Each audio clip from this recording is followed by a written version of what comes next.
Désolée pour l'interruption puisqu'il y a eu une coupure et malheureusement, le salon a été déconnecté. Donc vous expliquais que vous pouviez faire dans la journée 2 à 3 destinations, même si vous avez choisi le bus, ça reste possible, hein. Mais l'idéal, c'est pour vous d'arriver soit Mina, soit Soupéta et de louer une voiture. Donc ça, c'est pour les détails pratiques. Alors maintenant, on va rentrer un peu dans le côté, vraiment touristique et les points d'intérêt, les lieux qui peuvent être agréables à découvrir, des plus évidents aux plus confidentiels, puisque, comme vous le savez, sur Ideos, on est très attaché à découvrir les lieux que les autres ne connaissent pas ou beaucoup moins. Et ça, c'est important aussi pour avoir accès à ce qui est l'authenticité, le pouls de l'île, hein, comme je dis, son âme.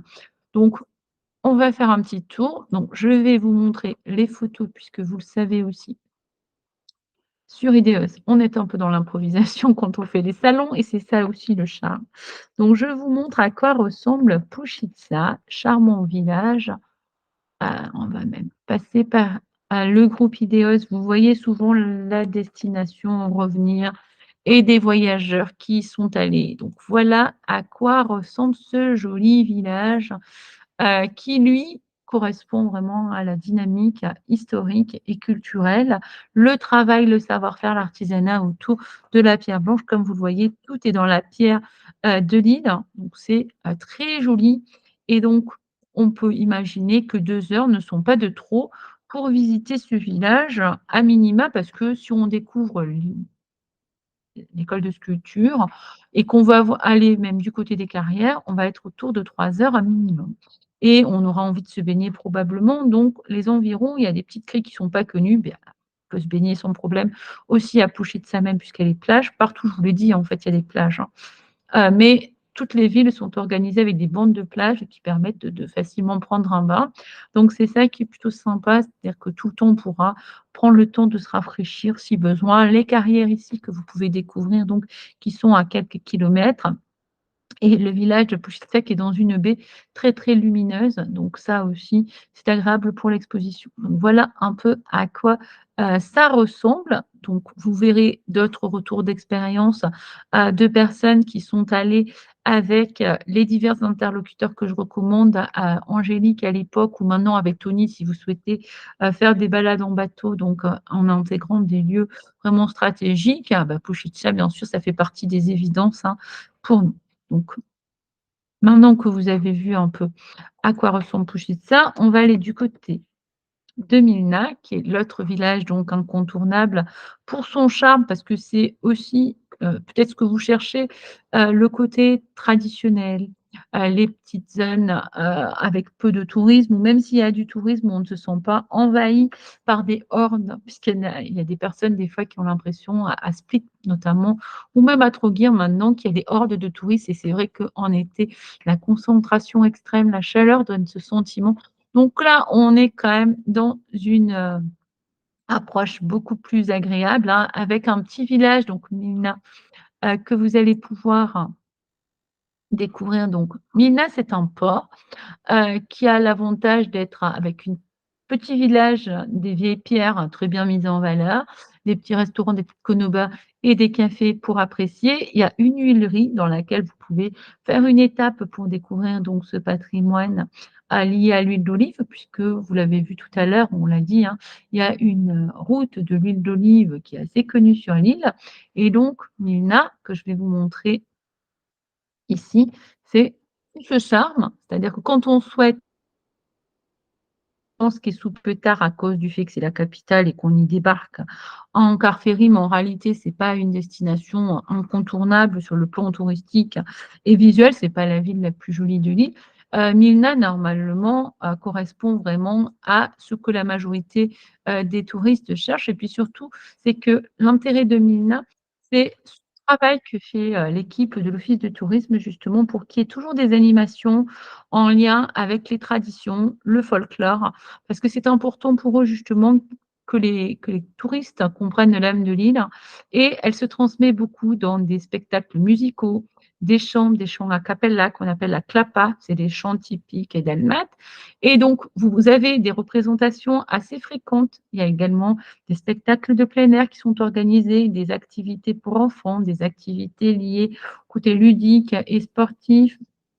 Ah, puisque, ben, qui dit île, port dit forcément port de plaisance aussi, les bateaux. Donc vous pouvez très bien imaginer une petite exploration de l'île aussi en bateau et donc le port de Milna sera le plus indiqué pour trouver un bateau éventuellement si vous avez envie d'en louer un. Milna, ça fait aussi partie des destinations que Tony intègre presque dans tous les tours en fait, pour voir un peu ce qu'est un village typique de Dalmatie insulaire. Donc on est dans ce qu'il faut voir et apprécier. C'est très simple, hein, c'est tout mignon et normalement ça plaît à tout le monde. Donc ensuite, à proximité de Milna, on a ici des baies qui vont se succéder et qui représentent là aussi tout le côté un peu, secret et nautique, maritime de l'île. Donc si vous avez un bateau, vous allez sûrement, partir de Milna justement à la découverte de cette zone-là. En quelques heures, ça peut être très sympa. Si vous avez envie donc d'y aller en voiture, vous allez quitter Milna et rejoindre Uvala Osibova et donc à côté Louchitsa qui est une autre baie très sympa et vous avez des tout petits villages et aussi des coins magiques, hein, les petits ermitages comme ça en bord de mer, c'est très, très joli. Donc ça, c'est la zone qu'on n'évoque pas forcément dans tous les guides touristiques, mais qui correspond au charme caché de l'île de Brač. Voilà donc du côté, de Milna. Une autre zone à proximité de Milna s'appelle Bobovica. Alors l'intérêt de Bobovica, c'est que vous allez pouvoir voir le village côté mer, puisque c'est une toute petite, zone ici à 5 kilomètres environ de Milna. Donc si vous êtes marcheur, bah, pas de souci pour rejoindre le petit port de Bobovica côté mer et il y a un village aussi à l'intérieur des terres et on peut aller du côté de Lozica avec des points de vue magnifiques, hein. Donc vous pouvez, faire une recherche par rapport justement au point de vue un peu stratégique. Si vous aimez, les coins hors des zones touristiques, bah, précisément Milna, c'est un peu touristique, même si à l'échelle de l'île, c'est tout à fait acceptable. Bah, Bobovica, c'est le côté très tranquille. D'abord, c'est très petit. Ensuite, parce qu'on a des panoramas, dès qu'on grimpe un peu à l'intérieur des terres, on va pouvoir dominer et voir donc des vestiges historiques depuis la période romaine d'ailleurs. Et on aura des points qui ont été aménagés pour avoir des super visuels, hein. D'ailleurs, vous pouvez chercher sur le site, hein, Bobovica. On en parle aussi parce qu'il y a des jolis coins instagrammables. Alors là, c'est Lozica, donc le village qui est à 5 kilomètres environ à l'intérieur des terres et qu'on peut rejoindre à pied si on est un peu marcheur. Justement, vous voyez que ça a été fait pour qu'il y ait des jolies photos. Donc là, le point de vue panoramique sur Bobovica également qui est très apprécié des touristes, hein. Alors au coucher de soleil, c'est aussi très, très charmant. Vous avez la possibilité de trouver du côté de Milna une balançoire, je sais qu'il y a des amateurs et ici les bons pour les amoureux. Donc tout est fait normalement pour, vous donner des jolies photos. Donc n'hésitez pas à découvrir ces coins un peu moins connus, que Bol ou Soupétard, mais qui n'ont rien à envier en termes de, jolis points de vue et de jolis villages. Donc pour continuer dans notre découverte de l'île, donc on va aller du côté de Bol, sachant que l'un, des éléments les plus intéressants à retenir sur Zlatnirat, c'est que cette plage est certes très sympa quand on s'y baigne, mais hyper touristique, surtout en haute saison et en réalité, pour voir un peu la forme de Corne d'Or, vous en doutez, il faut accepter de faire des efforts. Donc on est à 3 4 heures de randonnée pour faire l'ascension du point culminant de l'île, qui s'appelle Vidova Gora ici, qui est à presque 800 mètres. Et à ce moment-là, donc, on va dominer. Voilà à quoi ça ressemble, hein. Évidemment que quand on a fait ces efforts, on est récompensé par la beauté du paysage. Ça signifie aussi que quand on a 3-4 heures de randonnée, même si on ne faisait qu'une randonnée de ce type et pas celle vers Dolina Blatcha, la journée va quand même assez vite passer, même si vous décidez d'intégrer le matin, la rando parce qu'en été, il fait tellement chaud que ce n'est pas très raisonnable de le faire en quart de journée.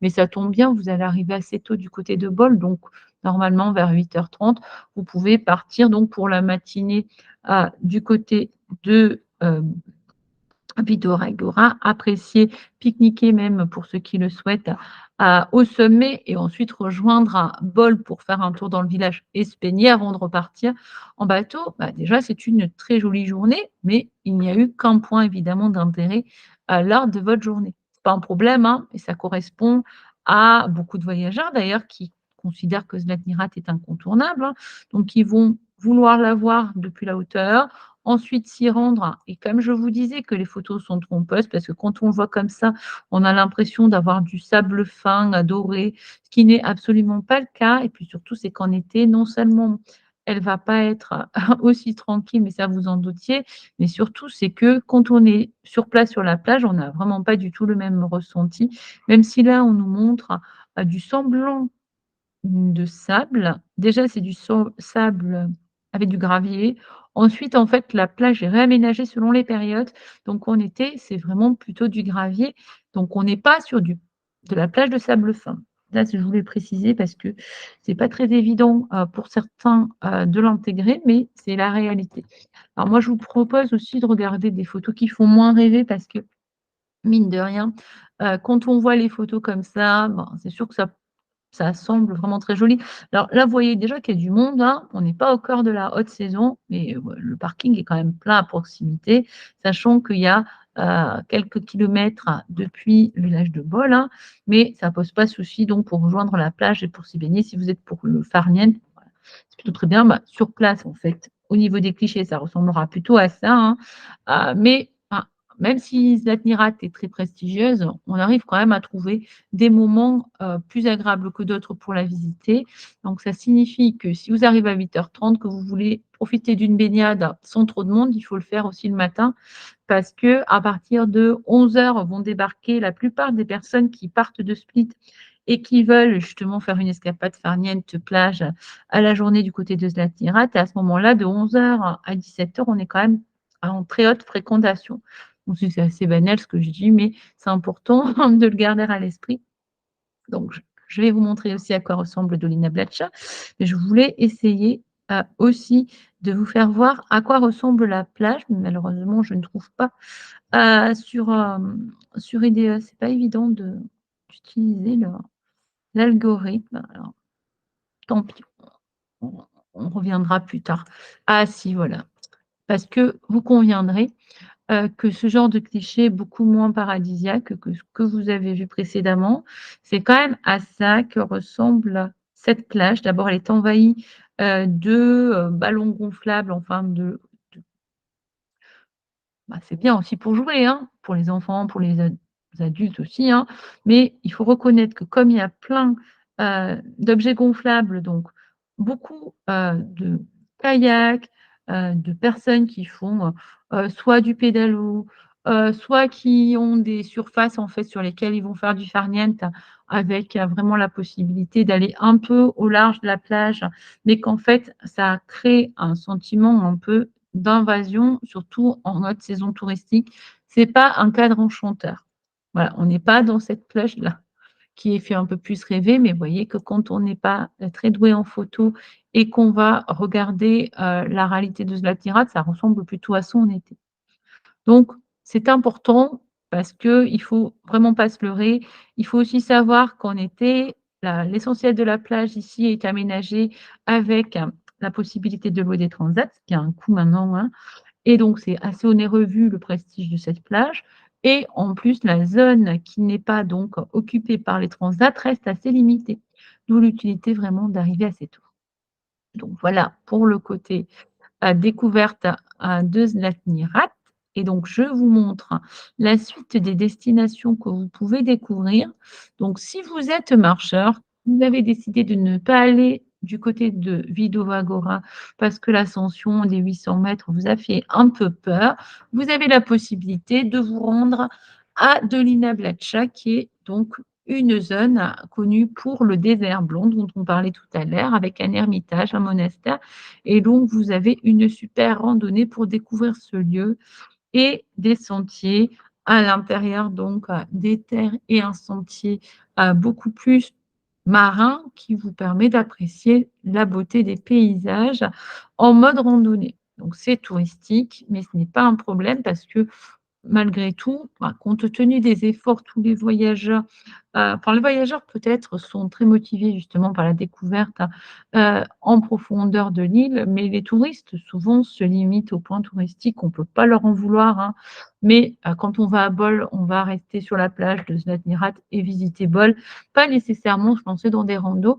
Donc malgré, les touristes qui vont être intéressés entre, le milieu du printemps et la fin de l'été, on est quand même dans une destination qui est très acceptable en fréquentation.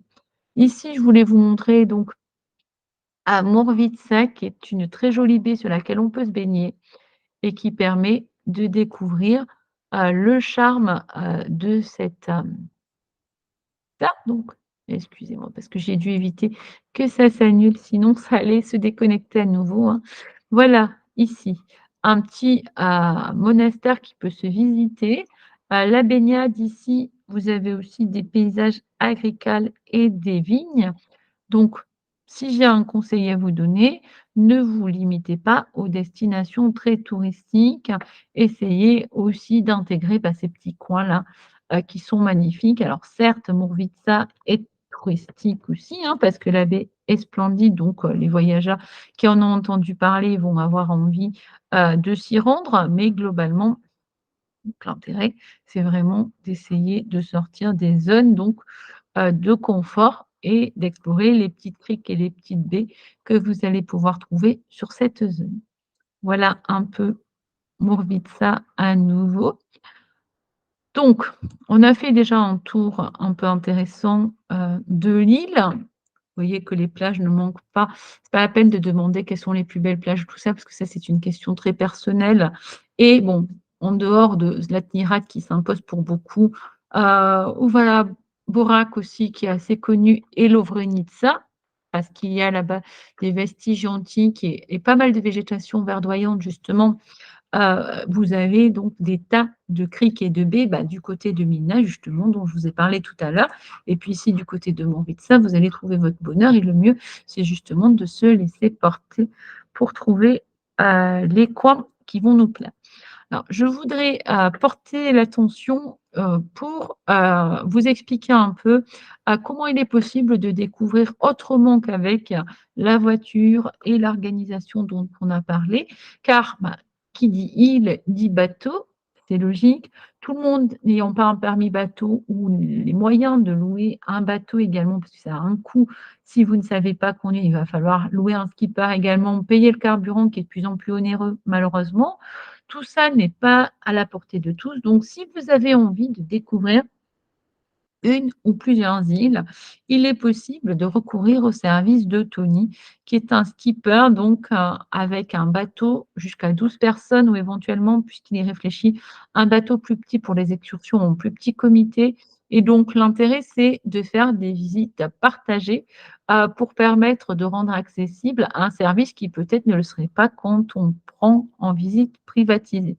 Donc là, l'intérêt de ces visites, c'est de découvrir par la mer avec les points de vue, depuis l'eau qui sont quand même splendides aussi et que vous n'aurez pas malheureusement quand vous restez sur la terre ferme.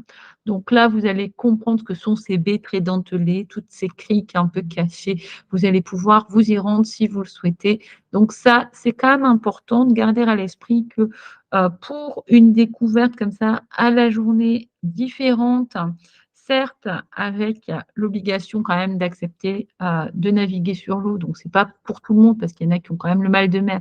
Il vaut mieux éviter ce genre de choix, mais quand on n'a pas de problème justement, à naviguer et donc les distances sont raisonnables sur l'île de Brač puisqu'elle est proche de Split et dans tous les cas, il sera possible d'avoir des étapes assez fréquentes pour découvrir les charmes de l'île.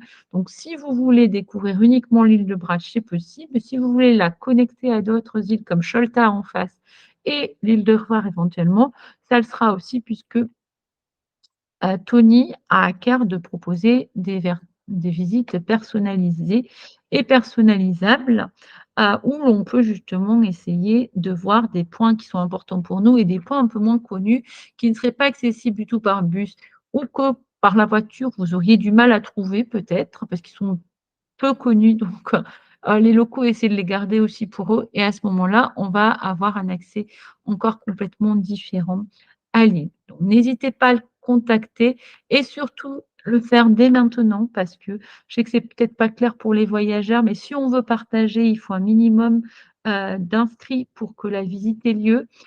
Pour justement trouver ces inscrits, il faut un minimum de temps, il faut que les voyageurs se trouvent dans la même période pour pouvoir choisir la même sortie et donc il est important d'anticiper pour mettre toutes les chances de son côté et pour être aussi celui qui choisit le projet plutôt que celui qui rentre dans les pas d'une autre personne. Donc je vous montre un peu à quoi ressemblent les sorties avec vous avez son contact ici et vous pouvez prendre donc contact pour essayer de projeter une sortie plus ou moins personnalisée avec son petit bateau. Beaucoup, veulent aller sur Zlatirat, bah, c'est possible parce que justement, il y va en priorité quand il n'y a pas encore grand monde et vous allez pouvoir découvrir ce genre de coin magnifique, hein et vous baignez éventuellement du côté de Cholta ici, également Cholta avec les criques extrêmement jolies et peu connues.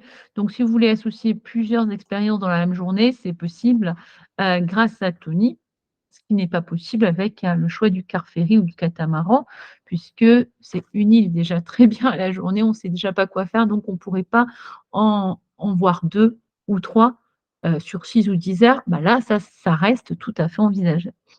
Donc voilà, en gros, ce que je voulais vous montrer. Alors, je vous ai parlé des coins qui, pour moi, sont très jolis et vraiment incontournables. Donc, si vous voulez bien, pour le côté authentique, parce que vous l'avez compris, je suis très attachée à ce qui est peu connu, heu, lié aux traditions gourmandes également, tout ce qui est terroir et donc là, je vais essayer de vous montrer déjà la Via Bracia, à quoi ça ressemble puisque tout à l'heure on en a parlé. Voici quelques photos. Alors, la Via Bracia, son intérêt, c'est qu'il y a à la fois les sites très connus comme Vidova Gora donc Esbatirat, Mourvitsa par exemple et vous avez des super points de vue donc comme vous pouvez le remarquer ici, Lozitsa à l'intérieur des terres, vous voyez que c'est quand même très joli, les petits ermitages, les petites chapelles qu'on peut trouver, hein. Normalement, on en prend vraiment plein la vue. C'est pour ça qu'il faut aussi un certain temps et que plusieurs jours sur l'île ne sont pas de trop. Parce que comme ça, on va passer d'une expérience à l'autre. On va croiser donc tout le côté, vie en autarcie avec les chèvres, les moutons, les petits éleveurs, les gens qui vivent de leur jardin, donc c'est ça qui est quand même très agréable, hein. On va aussi voir des vestiges, divers vestiges de différentes époques, hein. Les bâtisses un peu typiques de Dalmatie sur les îles, donc voilà un peu à quoi ressemble cette Via Bracia avec des coins de baignade très jolis. Vous voyez ici, du côté de Morvitsa, il y a plein de vignes. Donc on est quand même dans un environnement très varié, qui permet en toute saison, à partir d'avril-mai, pour les randonneurs, c'est parfait, hein, parce qu'il fait pas chaud. Avril-mai, même si le temps n'est pas encore garanti, si l'objectif n'est pas la baignade à tout prix, c'est une bonne période de mai et puis surtout juin qui est idéal parce qu'il fait déjà de très bonnes températures, la mer est tout à fait agréable, voire chaude de temps en temps et surtout il y a encore assez peu de touristes, hein, donc on en profite. Ça, c'est pour vous rappeler un peu tous les charmes de Brač, donc à travers la Via Bracia et donc comme je vous l'ai dit tout à l'heure, il y a un coin que je voulais vous faire découvrir. Si vous êtes un peu randonneur, vous avez tout intérêt donc à découvrir des villages comme Milna et ensuite à rentrer dans les terres pour voir un peu à quoi ressemble tout le côté agricole puisque 5-6 kilomètres de sentiers, vous allez faire des super rencontres, hein, puisqu'encore on est à dos d'âne ou de cheval pour porter, tout ce qu'il faut justement quand on est agriculteur. Les personnes d'un certain âge continuent à travailler à l'ancienne, hein, et c'est ce qu'on vient chercher, hein. En tout cas moi, c'est ce que j'apprécie et donc ici, vous avez tout ce qui est vraiment incontournable. Donc la Via Bracia, je pense que ça devrait vous avoir convaincu. En tout cas, même si elle est peu connue encore, elle va le devenir parce qu'on va tenter de la rendre incontournable et vous avez la possibilité donc de découvrir ce qui est vraiment lié au terroir. Tout à l'heure, on a parlé de l'huile d'olive et je vais vous montrer donc à quoi ressemble le village de Scrip. Donc voilà Scrip. Voilà. Ici, vous avez un tout petit village qui est à environ 4 kilomètres de Splitska et 4,5 kilomètres de, Pochtira. Donc ça, quand vous allez du côté de Puszczyca, ce sont des destinations qui peuvent être sur votre route et que vous allez trouver, qui vous permettent donc d'avoir le vrai côté rural de l'île, l'huile d'olive avec la possibilité de rencontrer des personnes qui vont vous expliquer leur passion pour l'huile d'olive, la manière dont ils la produisent, hein, et vous allez pouvoir visiter ce petit village. Il y a également à Scrip une galerie d'art avec des sculptures liées à la pierre blanche, mais pas seulement, puisqu'il y a plusieurs artistes qui exposent leurs œuvres, des artistes locaux. Vous avez donc le musée de l'huile d'olive de Brach avec un moulin à huile, hein, puisque c'est assez rare de trouver des moulins. Autant on peut trouver des huileries, mais les moulins, en fait, c'est très joli, c'est agréable. Alors après, comme on a dit, à peu près 4 kilomètres à pied de Pochtira ou de Splitska. Si vous souhaitez faire de la randonnée, c'est très bien, mais forcément, il ne va pas rentrer dans votre journée, beaucoup plus que Puszczyca et cet objectif-là, parce que la journée passe très vite, justement, d'où l'intérêt de choisir de séjourner à Brach pour profiter au maximum de l'île, hein. Ça, on est d'accord que rien ne vaut, le fait de prendre son temps. Donc j'espère que vous aurez envie de découvrir cette destination, hein. Alors, Scrip, le musée de l'huile d'olive, vous allez trouver les informations pour les heures de visite. À côté également, vous avez la possibilité donc ici, donc de voir à quoi ressemble la production d'huile d'olive depuis, les temps anciens, hein, d'ailleurs. On explique, comment à travers les siècles, la production a évolué, mais souvent elle a assez peu évolué, c'est ça qui est super, hein. Vous allez pouvoir donc découvrir tout ce patrimoine, ramener des super souvenirs, hein, parce que vous avez une délicieuse huile d'olive ou des produits à base d'huile avec, vraiment une grosse variété aujourd'hui, de produits du terroir de qualité et puis surtout, bon, une fois que vous aurez visité donc le musée d'huile d'olive, vous allez pouvoir essayer justement de prendre un peu conscience, de ce qu'est le terroir d'une île en Dalmatie. Donc si vous avez envie de manger, il y a également un agrotourisme tout près, qui peut donc vous permettre, hein, il suffit de taper Scrip agrotourisme, vous allez pouvoir ah, on va passer plutôt pas sur les images. Voilà. Vous allez trouver les informations de l'agrotourisme. Vous pouvez donc y manger les plats typiques, hein, de Dalmatie, si ça a quand même l'intérêt. Vous trouverez donc les informations sur le musée de Scrip, qui est juste à côté et faire la réservation obligatoire et assez longtemps à l'avance en été pour aller du côté de l'agrotourisme pour manger. Alors les agrotourismes en Croatie, surtout en Dalmatie maintenant, se sont beaucoup développés le soir. Donc c'est sûr que soit vous logez sur l'île et vous en profitez le soir, c'est le meilleur moment, hein, parce que les Dalmates aiment beaucoup ça justement après une journée très chaude et tout, on se retrouve, dans un environnement tranquille, au son des cigales et tout, il y a rien de plus agréable en fait. Et donc le soir, c'est l'idéal. Mais si vous y êtes allé à la journée, ça ne sera pas possible. Donc à ce moment-là, vous allez pouvoir, retrouver l'agrotourisme de Scrip, en journée avec l'obligation de réserver, comme je vous l'ai dit, surtout en très haute saison, hein.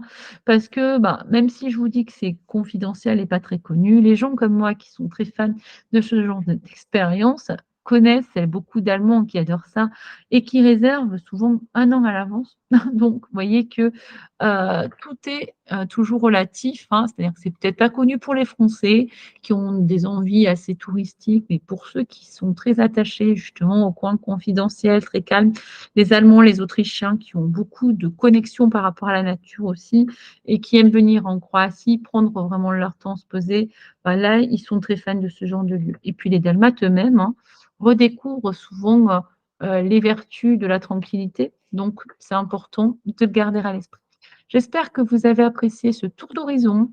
J'espère avoir répondu le mieux possible à vos questions. Je referai un salon de toute façon sur l'île de Brač et sur d'autres îles pour répondre à celles que je n'aurais peut-être pas évoquées ici ou pour rentrer plus dans le détail et vous montrer encore un peu mieux comment vous pouvez organiser vos journées. Mais ici, l'objectif, c'était vraiment de rester dans les infos assez générales de ce qu'il faut absolument voir. Alors, j'ai pas beaucoup insisté sur Soupétard, non pas que ce ne soit pas joli ou que ce ne soit pas une destination à découvrir, loin de là, hein. C'est surtout que si vous y arrivez en car ferry, l'intérêt pour vous, c'est plutôt de quitter Soupétard et de garder la destination pour la fin de votre journée. Il y aura des plages évidemment à proximité, la promenade, bah, comme vous le savez, hein, toutes les villes en Croatie où vous allez le découvrir, surtout en Dalmatie en réalité, sont organisées avec une promenade maritime bordée de palmiers avec des cafés et des restaurants, alors qui sont très touristiques, mais ça fait partie, bon, de l'organisation des villes dalmates et donc la ville elle-même peut s'apprécier sans problème dans ce cadre-là. Après avoir découvert la ville, vous pouvez conclure, par Soupéta. Si vous vous demandez où faut-il loger pour apprécier, bah, le charme de l'île. Moi, je vous l'ai dit tout à l'heure, hein, Milna, ça reste pour moi une évidence. D'abord parce que si vous logez à Milna, que vous décidez de faire des rayonnements vers les îles voisines, bah, Milna, par exemple, il y a le catamaran de Krilo qui passe tous les matins pour vous amener du côté de Hvar facilement. Donc ça, c'est plutôt très bien, comme ça, il n'y a pas à bouger. C'est mieux, à mon sens, que Bol, qui a perdu quand même beaucoup de son charme parce que ça s'est beaucoup bétonisé pour faire face à la demande touristique. Bon, je trouve pas que Bol soit très joli, mais c'est tout à fait personnel. Moi, je dirais plutôt Milna parce que justement, tous les soirs, en été, vous avez les animations dont je vous ai parlé, qui permettent de prendre vraiment, la mesure de ce qu'est ce folklore dalmate, donc ça, c'est assez important aussi. Sinon, bah, évidemment, hors saison, il faut savoir que les îles, sont quand même beaucoup au ralenti, mais les littoraux aussi, hein. En fait, en avril-mai, on a beaucoup de commerces, de restaurants fermés, même si, le tourisme a repris. Tout n'est pas encore réouvert. Donc c'est vrai que hors saison, vraiment, il vaut mieux rester du côté de Soupétard parce qu'on trouvera plus facilement. Mais Milna reste aussi envisageable, hein. Et Bol parce que la plage de Zlatni rate, mais il faut savoir que hors saison, le choix est quand même moins important. En été, vous pouvez loger n'importe où, à l'intérieur des terres également si vous voulez profiter du côté rural, hein. Il y a pas de souci, vous trouverez n'importe où un hébergement. Alors que hors saison, quand je dis hors saison, c'est avril, mai, qui n'est pas encore vraiment le dé c'est le début de saison, mais en Croatie, oui.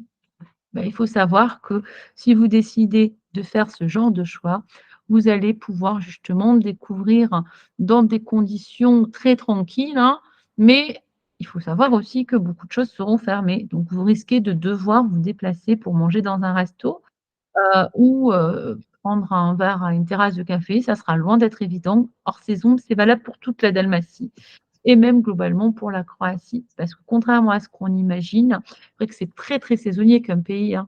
Donc beaucoup de personnes viennent pour découvrir aussi les plages, se baigner. Donc le tourisme, c'est très centré entre juin et septembre, mi-septembre surtout. Après, fin septembre, ça commence quand même à beaucoup, beaucoup se ralentir. On peut sans problème découvrir jusqu'à octobre, hein, puisque, comme vous l'avez compris, il y a des catamarans, des cars ferrés pour se rendre vers les destinations. Mais dans tous les cas, il faut vraiment retenir que hors saison, il y aura quand même beaucoup moins de possibilités et d'animation et de trouver des commerces ouverts, même si, comme les gens vivent à l'année, il y a toujours des petites épiceries qui vont vous permettre de vous alimenter et de préparer la popote si vous avez choisi un appartement. Pas de souci à ce niveau-là. Ça sera un tout petit peu moins évident pour manger au restaurant ou boire à une terrasse de café dans certains petits villages. Voilà en gros ce que je voulais vous dire.